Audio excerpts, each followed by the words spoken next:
එක එපා වෙලාද ඉන්නේ. එහෙමත් නැත්නම් පාඩම් කරන්න අකමැත්තෙන්ද. අම්මා හරි ඉස්කෝලේ ටීචර් හරි කියනවට අර බලෙන් වදෙන් පොරෙන් බේරෙන්න පාඩම් කරනවා කියලා අපි කියන්නේ. එහෙමද පාඩම් වැඩවල යොමු වෙලා ඉන්නේ. එහෙම කරන එකේ කිසිම තේරුමක් නැහැ. ඔයත් ආසාවෙන් කැමැත්තෙන් පාඩම් කරන්න කැමති ඇතිනේ.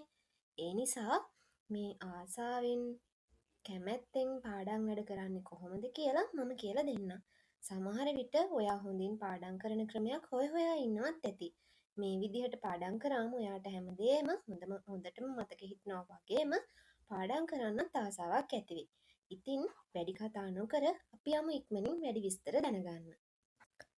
මේ සම්බන්ධයෙන් කතා කරද්දී පළවෙනි කාරණාව විදිහට කුඩා ඉලක්කයකින් පටන් ගැනීම වැදගත් වෙනවා. ඒ කියන්නේ අද මම පැය 5ක් පාඩම් කරනවා. අද මම පරිච්ඡේද 3ක් අවසන් කරනවා. එහෙමත් නැත්නම් අද මම මේ සබ්ජෙක්ට් එකෙන් භාගයක්ම පාඩම් කරලා ඉවර කරනවා වගේ ලොකු ඉලක්කයක් තියාගන්න හොඳ නැහැ. ඉලක්කය විශාල වෙනකොට මොලේ ඒක ඉතා අමාරු කාර්යයක් ලෙසින් දකිනවා. ඒ හින්දා විරෝධයක් ඇති වෙන්න පුළුවන්. බොහෝ විට අපට කම්මැලි බවක් හෝ ඒක කරන්න හිතෙන්නේ නැති බවක් දැනෙන්න පුළුවන්. කුඩා වැඩකින් ආරම්භ කරන්න කියන්නේ ඇයිද කියලා දන්නවද? ඔයා ඉතාමත් කුඩා කාර්යයකින් ආරම්භ කරනකොට ඔයාගේ මොළයට පීඩනයක් දැනෙන්නේ නැහැ. උදාහරණයක් විදිහට විනාඩි 10ක් 15ක් කියවන්න. එක් සංකල්පයක් අධ්‍යයනය කරන්න. එහෙමත් නැත්නම් එක් පිටුවක් පාඩම් කරලා ඉවර කරන්න. ඒ කියන්නේ ඒ පොඩි කොටස ඔයාට හොඳට මතක තිබුණම මොළෙත් ඔයාගේ ප්‍රගතිය අඳුන ගන්නවා. එතකොට මොළෙත් ඔයාට ටික ටික ඉදිරියට යන්න පාඩම් මතක තියාගන්න උදව් වෙනවා. ඒ ධනාත්මක හැඟීම නිසා අධ්‍යයනයන් දිගටම කරගෙන යන්න ඔයාට පහසු වෙනවා. එක් පිටුවක් කියෙව්වට පස්සේ ඔයා ඊළඟ අදහස ගැන කුතුහලෙන් ඉන්නවා. ඊළඟට මම මොකද පාඩම් කරන්නේ? ඊළඟ කොටස මට හොඳින් මතක තියෙයි. එහෙම අර ඉතාමත් ආසාවෙන් පාඩම් කරන්න පෙළඹෙනවා. මේ කුඩා ඉලක්කයක් තියාගන්න ඕන කියන එකටම සම්බන්ධ දෙයක් තමයි ප්‍රොසෙස් එකට ෆෝකස් එක දෙන එක කියන එකත්. ඒකෙදි එන්ඩ් රිසල්ට් එක ගැන හිතන්නේ නැතුව ක්‍රියාවලිය ෆෝකස් කරන්න ඕනේ. එහෙමත් නැත්නම් ක්‍රියාවලිය ට්‍රස්ට් කරන්න ඕනේ. මේ ඇයි කියලාත් ඔයාලා දැනගන්න ඕන. එහෙම කරද්දී ඔයාලගේ ආතතිය අඩු වෙනවා. කොහොමද දන්නවද? එතකොට ඔයා අවධානය යොමු කරන්නේ ඔයාගේ කුඩා වැඩ කොටසකට විතරයි. ඒ කියන්නේ අද කරන පාඩමක් හරි එහෙමත් නැත්නම් කන්සෙප්ට් එකක් හරි අද ඔයා උත්තර ලියන පේපර් එකක් ගැන හරි විතරයි. එහෙම නැතුව ඔයා මාක්ස් ගැන හරි එන්ඩ් රිසල්ට් එක ගැන හරි හිතනවා නම් ඔයාට දැඩි ආතතියක් ඇති වෙනවා. ඒ කියන්නේ දැන් හිතමුකෝ ඔයා පාඩම් කරගෙන යනකොට ඔයා අද පාඩම් කරන කන්සෙප්ට් එක ගැන හිතන්නේ නැතුව ඔයා හිතනවා මේ ටික මම පාඩම් කරලා ඉවරුනහම ඒ කියන්නේ ඔයාගේ මාක්ස් ගැන හිතනවා කියමුකෝ මට මෙච්චරක් ලකුණු තියෙයි නේද මෙච්චරක් මට ගන්න පුළුවන් වේද ඒ ගැන හිතනකොටම ඔයාට ඔයාගේ වෙන්නේ ඔයාගේ ස්ට්‍රෙස් එක වැඩි වෙන එක. ඒක නිසා තමයි කියන්නේ ඔයාගේ ප්‍රොසෙස් එක ගැන ෆෝකස් කරන්න කියලා. ඒ කියන්නේ එන්ඩ් රිසල්ට් එක ගැන හිතන්නේ නැතුව මේ දැන් ඔයා පාඩම් කරන ප්‍රොසෙස් එක එහෙමත් නැත්නම් මේ ක්‍රියාවලිය ගැන හිතන්න කියන එක. ඉතින් මේ විදිහට දැඩි ආතතියකින් තොරව ඔයාට පාඩම් වැඩ කරගෙන යන්න පුළුවන් ප්‍රොසෙස් එකට ෆෝකස් එක දුන්නොත්. ඊළඟට පාඩම් වැඩ ආසාවෙන් කරගෙන යන්න පුළුවන් තවත් කාරණාවක් විදිහට ඔයා ඉගෙන ගන්න එකට ආදරය කරන්න. එහෙමත් නැත්නම් ඔයාගේ පාඩම් වැඩවලට ආදරය කරන්න. ඒ කියන්නේ ඔයා කරන වැඩේ ආදරෙන් කරන්න. ඉගෙනීමේ ඇති සාර්ථකත්වය එහෙමත් නැත්නම් ජයග්‍රහණයන් ඒ වගේ ඒ දේවල් විශ්වාස කරන්න.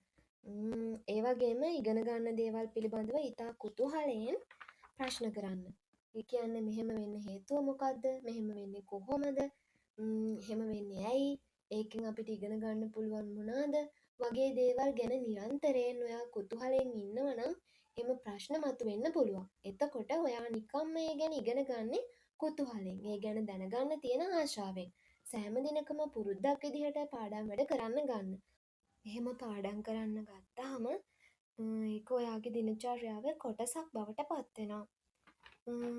ඊළඟට තවත් කාරණාවක් තමයි ඔයාගේ ප්‍රගතිය නිරීක්ෂණය කරන එක. ඒ කියන්නේ ඔයා පාඩම් කරන එකෙන් ලබාගත් ඇචීව්මන්ට් එහෙමත් නැත්නම් ග්‍රෝත් එක ට්‍රැක් කරගන්න එක. ඒ කියන්නේ ඔයා පාඩම් කරලා තියෙන පොත් ටික මොනවාද? එහෙමත් නැත්නම් ඔයා ඉවර කරලා තියෙන කන්සෙප්ට් ටික මොනවාද? ඔයා ඉවර කරලා තියෙන පාස් පේපර් ටික මොනවද කියන එක දිනපතාම ට්‍රැක් කරලා තියාගන්න. එතකොට ඔයාට විශ්වාසයක් ගොඩනැගෙනවා මම මේ දේවල් කරලා ඉවරයි. මේ දේවල් ටික තමයි මට කරන්න තියෙන්නේ කියන ප්ලෑන් එකක් ඔලුවට එනවා.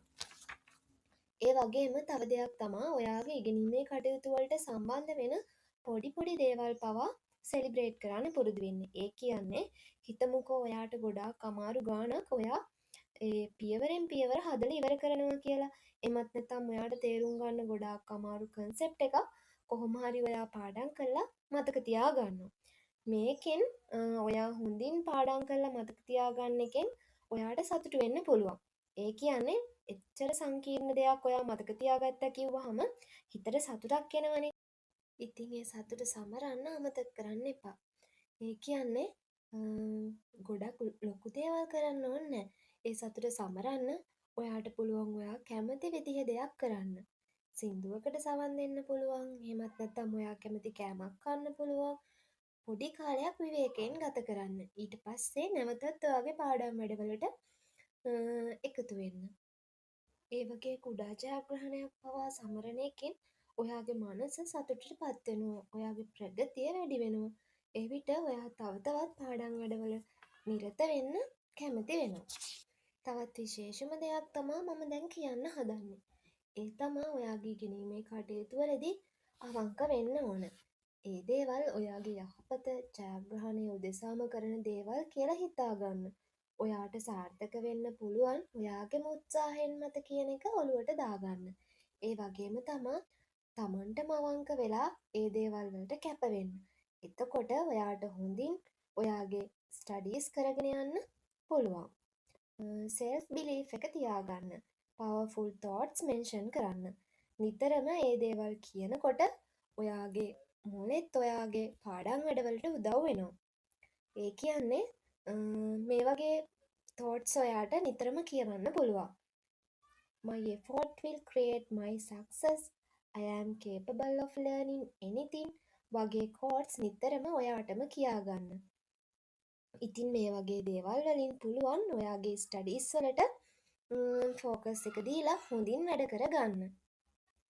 ඔයත් පාඩම් වැඩවලට අකමැතිව ඉන්නවා නම් එහෙමත් නැත්නම් පාඩම් වැඩ කරන්න හිතෙන්නේ නැතිනම් ආසාවක් නැතිනම් මේ කියපු ක්‍රියාමාර්ගයන් මේ කියපු සරල උපක්‍රමයන් භාවිතා කරලා බලන්න. එතකොට ඔයාට පාඩම් වැඩ කරන්න ආසාවක් ඇති වෙයි. පාඩම් වැඩ කරන්න උනන්දුවක් ඇති වෙයි. ඉතින් මේ කියපු කාරණාවන් ඔයාට උපකාරී වෙයි කියලා මම හිතනවා. හොඳින් පාඩම් වැඩ කරලා ඔයාගේ ජීවිතය සාර්ථක කරගන්න කියලා මම ප්‍රාර්ථනා කරනවා. ඉතින් තවත් වීඩියෝ එකකින් ඉක්මනින්ම හමුවෙමු. පරිස්සමින් සතුටින් ඉන්න.